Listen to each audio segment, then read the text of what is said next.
These are my most anticipated remaining games of 2025. If you have your own that you think I've missed or just gems that I just haven't mentioned, then please pop them in the comments and let me know why you are hyped for them. Alright, let's get into it. Chronological order.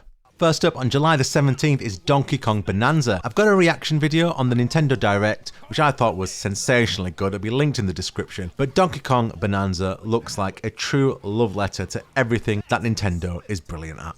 Vibrant graphics, creative level design, co-op features, especially the co-op features for families who have kids. It just looks breathtaking. The features seem never ending.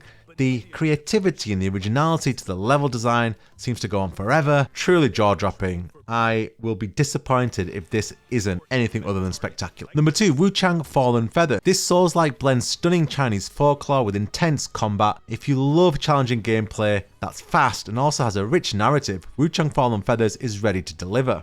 One thing I loved about the gameplay from Fallen Feathers was that it looks pacey, it looks fast. There seems to be a real ebb and flow to the availability of skills and the power of those skills as well. Think the gameplay of Lies of Peace art system on the weapons, mixed with Black Myth Wukong. You're probably right about the right ballpark for what Wuchang Fallen Feathers could possibly be. Wuchang releases on July the 24th. At number 4, we've got Metal Gear Solid 3 Delta, remake, whatever you want to call it. Metal Gear Solid is a franchise dear to my heart. It's the reason I really fell in love with games back on the PlayStation 1. And this remake, Snake is back. This remake promises to redefine the legendary Cold War stealth classic with modern mechanics and cinematic flair, while keeping the heart of the original intact. For those who don't know, Metal Gear Solid 3 is basically the start-off point for Metal Gear Solid chronologically. Cannot wait to play it. It's definitely going to make me want to play the rest of them, so yeah.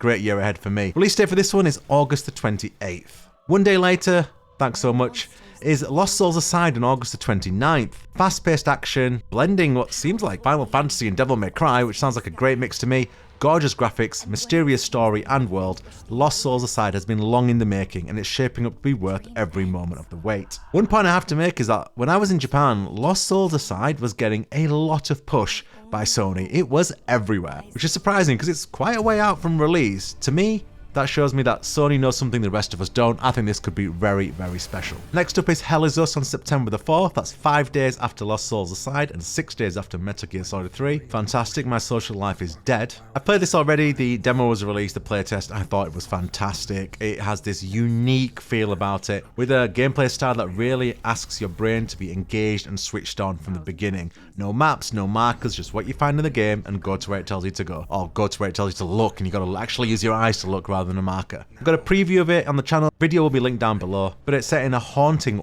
war-torn world. Hell Is Us combines psychological horror, action-adventure, and detective work with the emphasis on self-discovery and eerie exploration.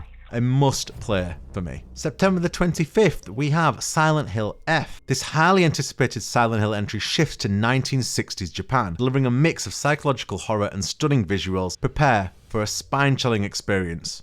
Anyone who's into their horror movies must know how creepy this setting is going to be. Also, someone who's visited a lot of these like little villages in Japan that this is based in, it's going to be not good for my solo walking around Japan. Cannot wait for Silent Hill F. And last but not least, most definitely not least, in terms of the games we have dates for, is Ghost of Yotei. Ghost of Yotei combines the breathtaking visuals of feudal Japan and Hokkaido, which is where Yotei, the mountain Yotei, is based, and blends it with that classic Ghost of Tsushima gameplay. Anyone who's played Ghost of Tsushima knows what an instant classic it was. Truly breathtaking. Can they do it twice? I think some of the magic of Tsushima was that nobody expected it to be that special, and I'll be so impressed if they can pull it off again. Excited to see what they can do. That releases on October the 2nd. Two games briefly that have no release date. Cronos The New Dawn, made by Bloober Team, the guys who made and the Silent Hill remake. Cronos The New Dawn is looking like the Dead Space 4 make.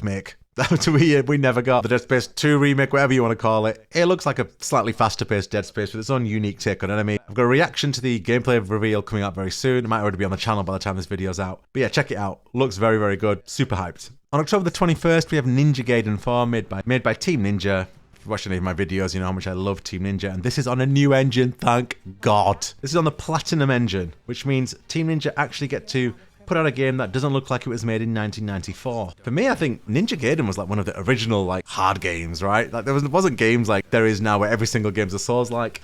I remember playing it on the, was it Xbox originally? Oh God, it was a long time ago. But yeah, new Ninja Gaiden High on a new engine, fast-paced, extremely difficult game. Can't wait. Got Metroid Prime 4, there hasn't been a release date for this one either yet, though they did leak one recently, but that seemed to have been incorrect. After years of waiting, Metroid Prime 4 promises to bring back the beloved blend of exploration, puzzles and sci-fi action with next-gen polish. Metroid Prime is just one of those nostalgic games that reminds you of another time, and as soon as you hear the music, character jumping into the planet, it just evokes emotions that's hard to explain, and everyone has those games in their life. Metroid Prime is definitely one of those, and they are my most anticipated remaining games of 2025. Do you agree? Do you disagree? Do you like them? Do you think they're all trash? Do you think they're all great? Let me know in the comments. Take care, everyone. Have a great day.